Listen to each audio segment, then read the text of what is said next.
Hi guys, can you hear me fine?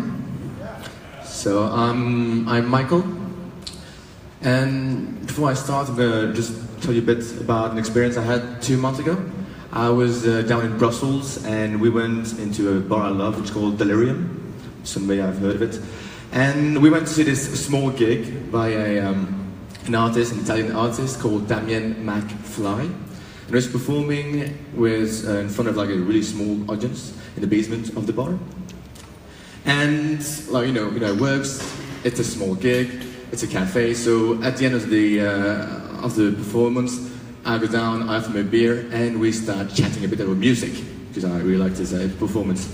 So, and after a while, I kind of told him I was kind of, I'd say, surprised to see how, such a small amount of people, considering how good it was. You know? And he told me, it was quite funny, he told me the story of my life, that I remember well.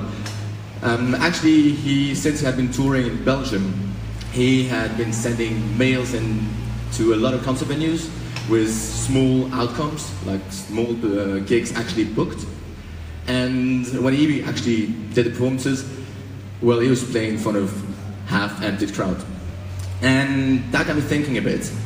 And I came home, I did my research, I spoke with some of my friends which are also artists from Brussels. And I got out with 2 important findings. The first one is, he wasn't the only one with this issue of spending so much time with scouting. And secondly, he was actually quite big. The guy was from Italy, he was touring in Belgium, but most of his fan base was not in Belgium or Italy. He was in Turkey. It was in Istanbul and Ankara. The guy hadn't never played there. He didn't even know he had fan base there. So that's how the Roadie project worked and started.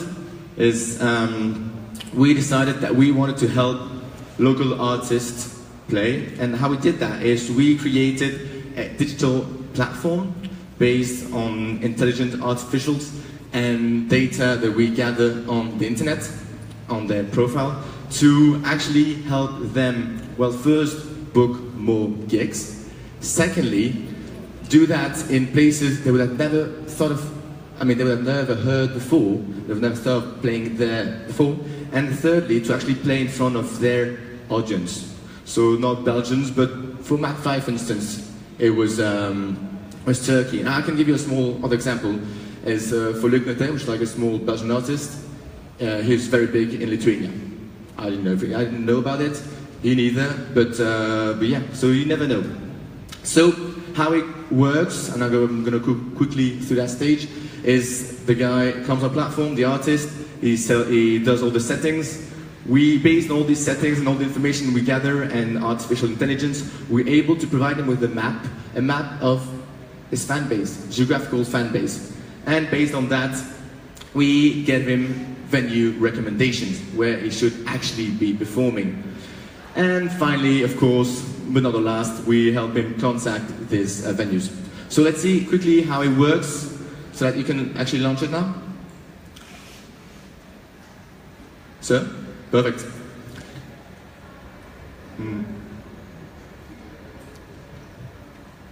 The play down there. Okay, give me. Okay. Never mind. It's fine. We'll just move on to the next slide. So no, let's just leave this one. Let's just leave this one. So it's really simple. It's in 6 steps, and yeah, it's sharp and simple to use. Basic. Yeah, it doesn't matter. Just leave the next one. Perfect. So, who are we targeting? It's local artists with issues to find the right gigs for them. But to be frank, every artist out there could be using this tool and the data we collect to optimize their tours. So, in terms of numbers, over the next year, we want to target 6 neighboring countries, and that amounts to 250,000 independent music artists. And in terms of competition, where we are is, of course, the competitors, there are people who actually gather data and provide them to the artist. There are other platforms, of course, who do this sort of matchings between artists and venues, but we want to be in the middle. We want to be actually use these data to help them in a very practical manner. So, what's our secret ingredients? What's our secret sauce? Spaghettis. It's de l'ail. Yeah, actually, the joke works better in French because it's garlic and it translates to AI. So yeah, we thought like maybe some would understand. So yeah, in terms of business model, how we work is we ask for a subscription fee of 19.99 euro per artist per month, and this gives them access to all the data and all the information we have gathered on the platform. Yeah, so of course in terms of growth, we're looking at organic growth, we're looking at Facebook ads and collecting and gathering a fan base and people around the project. But we're also looking to go the extra mile and to actually look at working with concert venues to provide them with the data, see how much these data can actually help them in terms of needs. And now in return we can use the information they have to contact the artist they work with. So roadmap, we're already at stage 3. We're quite young, we started 2 months ago now. And we've now gathered 10 beta users. We're trying to gather more to get the app up and the platform up and running and to optimize it, get the actual needs from these artists. And over the next 6 months, we'll be first launching in our test market, which is Benelux, and then beginning of year 2018, well, the 6 neighboring countries, as I stated before. So, this is our team. We met 2 months ago during this Startup Weekend, great event by the way, and we come from 3 different backgrounds: music industry, well, business world of course, and computer engineering. And this leads us to my question from me to you. What we need today are contacts, and well, to be actually get in touch with the artists which might help us go further away and go on with the project. Looking for concert venues which would work with us in terms of partnerships. And lastly, data providers to help us actually implement and grow a database to work on our algorithm.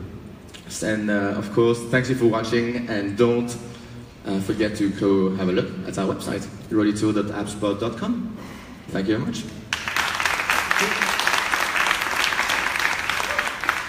So thank you for the presentation. First of all, you should buy VIP music or beer later on. Yeah. And get access to the data. But talking data, what data are you utilizing right now, and what power do you have over that data? Okay, so I'm going to be quite short, and we can speak about it later on. But the data we actually use now come from social medias, come from streaming platforms. They come from, we're now looking at actually being able to scroll PR, so newspapers and so on too. And the more I say, like, the algorithm doesn't move, so the more data we provide, the bigger we get. But so yeah, these are the 2 types of data we're looking at the moment. As stated before, like, we've also had a look at the radios. That might actually be an interesting data. But yeah, we can speak about it later on if you want. A couple questions. What is the profile of your typical artist? What is the lifetime value of that artist? And what is the cost per artist acquisition? It's a good question. I'm gonna answer to half of it because, to be frank, I still don't have the answer to the second half. But the first half is we're looking at a local artist. We're looking at artists which don't have a bookers yet, which are or just had small or bookers for only small geographical areas, and or also working with small managing teams. But yeah, again, as the project further grows, we'll be targeting a bigger audience. Are you expecting some portion of your customer base, as they become bigger artists to dump your platform in favor of something else? I'm gonna answer a bit differently. We want to also to help bigger artists who actually already tour. We've recently spoken with a DJ who is touring in Mexico, in the country. And what we would be actually able to provide him is not the tour itself, because he's big enough to actually do the tour, but to increment and optimize his tour by adding small venues to the tour he's actually already doing. So that means actually him over a 2-week period doing 4 gigs, and we adding 2, 3, 4, 5 small venues to the mix he already has. So yes, we can also help them, but in a different way. So yeah, they wouldn't drop us. I hope. Right, that answers your question or not? Sorry? Yeah, exactly. Yeah. But we're still in the MVP construction of the product, so most of it will be answered over the next month. But I prefer to be frank and say we're working on it instead of giving you a bullshit answer and then actually it not being the right one. You know. Perfect. Yeah. Sorry, I have a quick question actually. I was wondering, like, since from what I understand, you are collecting data from streaming platforms such as Spotify, Deezer, and all those platforms. How would you manage to make the difference between bad and good data? Because like having, I don't know, like thousands of plays in Turkey on Spotify doesn't mean you're famous there. It might just be because you are in the right playlist of someone. You know what I mean? Or you mean like also paying views or that, which kind of disrupt the views? You mean? All right. Okay. But I mean, I guess that's what you're going for. Yeah. You know, it's because today there is a lot of playlists run by Spotify, but everybody knows that it's not because we are on this playlist that you created a fan base. You know, this is just the fact that people they just heard the playlist, they don't listen to the music. You know, they put that like radio. And it doesn't mean that because you have, I don't know, 1 million stream, for example. But Turkey is not a good example because it's the only way to have access to this market is the streaming. Turkey is for you a good example, but I think there is a lot of country, or you know, like Mexico, Brazil. At the moment you are just on the right playlist. Okay, you have revenue, you have thousand and thousand clicks.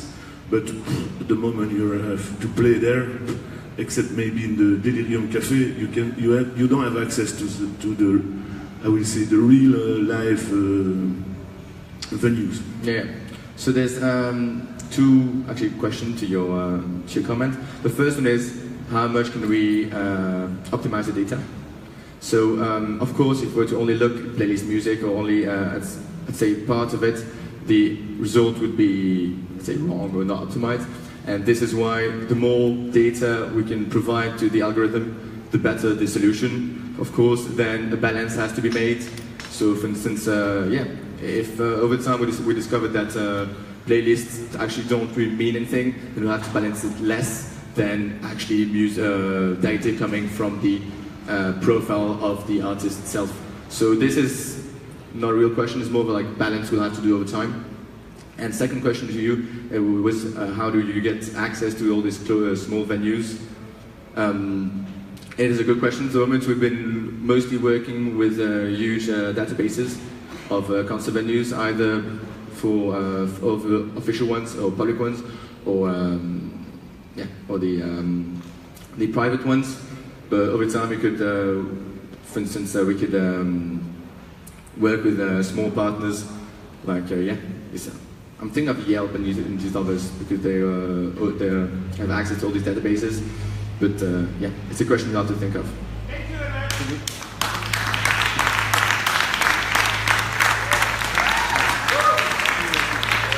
Thank you. Next one.